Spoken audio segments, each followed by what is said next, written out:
அனைவருக்குமே வணக்கம்.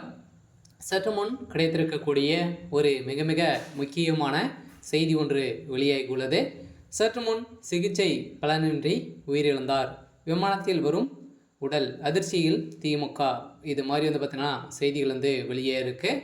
ஸோ நேற்று இரவு பார்த்தீங்கன்னா திமுக சேர்ந்த மூத்த அமைச்சர் துரைமுருகன் அவர்களுக்கு திடீர்னு பார்த்தீங்கன்னா உடல்நிலை குறைவால் அப்போலோ மருத்துவமனையில் அனுமதி பெற்றிருந்தார். ஸோ இந்த நிலையெல்லாம் பார்த்தீங்கன்னா அதிரடியாக இன்று காலை விமானத்தின் மூலமாக அமெரிக்காவுக்கு பார்த்தீங்கன்னா சிறப்பு சிகிச்சைக்காக பெற்றிருந்த நிலையில் அங்கு திடீர்னு பார்த்தீங்கன்னா அவருக்கு நெஞ்சுவலி மாரடைப்பு ஏற்பட்ட காரணத்தினால பார்த்தீங்கன்னா இப்போ சிகிச்சை பலனின்றி உயிரிழந்ததாக ஒரு தகவல் வெளியே இருக்குது. அவருடைய உடல்நிலை விமானத்தின் மூலமாக சென்னைக்கு வருது அப்படின்ற மாதிரி தான் ஒரு தகவல் வெளியாக இருக்குது.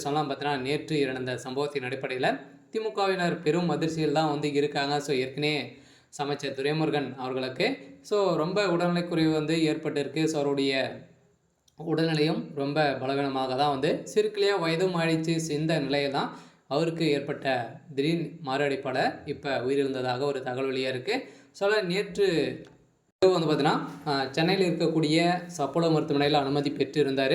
அவருடைய உடல்நிலை ரொம்ப மோசமான நிலையை அடைந்து வந்திருக்கக்கூடிய நிலையில் தான் திடீர்னு அமெரிக்காவுக்கு பார்த்தீங்கன்னா அவருடைய உடல்நிலை விமானத்தின் மூலமாக எடுத்து சேர்க்கப்பட்டிருந்த நிலையில் அவர் பார்த்தீங்கன்னா போகிற வழியிலேயே சிகிச்சை பலனின்றி உயிரிழந்ததாக தகவல் இருக்குது. அதனால் பார்த்தீங்கன்னா ஏற்கனவே திமுக தலைமையகத்தில் மிகப்பெரிய ஒரு நெருக்கடியை வந்திருக்கக்கூடிய நிலையில் இதை வழிநடத்தக்கூடிய ஒரு மூத்த அமைச்சராக இருந்தவர் தான் அமைச்சர் துரைமுருகன்.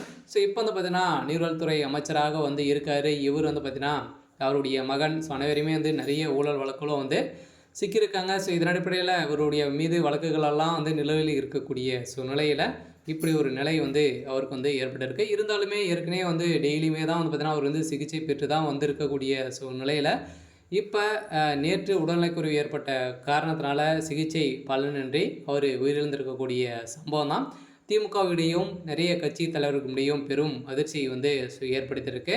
ஏற்கனவே நம்ம பார்த்துருப்போம். அவர் பேச்சியே கொஞ்சம் முடியாத அளவுக்கு தான் இருக்கார். இருந்தாலும் திமுகவுடைய தலைமையகத்தில் ஒரு மூத்த தலைவராக தான் இருக்க காரணத்தினால தான் அவர் இன்னுமே வைத்திருக்காங்க. இருந்தாலுமே அவருடைய உடல்நிலை குறித்து விசாரித்து முதல்வர் ஸ்டாலின் அவர்களும் அமெரிக்காவுக்கு சென்றிருக்காரு. உடல்நிலை விமானத்தின் மூலமாக எடுத்து வருவதாக ஒரு தகவல் வெளியாக இருக்குது. திமுகவில் நிறைய நெருக்கடிகள் இருக்கக்கூடிய நிலையில் இப்போ இன்று காலை ஒரு செய்தி அதிர்ச்சி அளிச்சிருக்கு. சரி, ஓகே. இன்னைக்கான அப்டேட் இதுதான். மறக்காமல் நம்மளுடைய சேனலை சப்ஸ்கிரைப் பண்ணி சப்போர்ட் பண்ணுங்கள். தேங்க்யூ.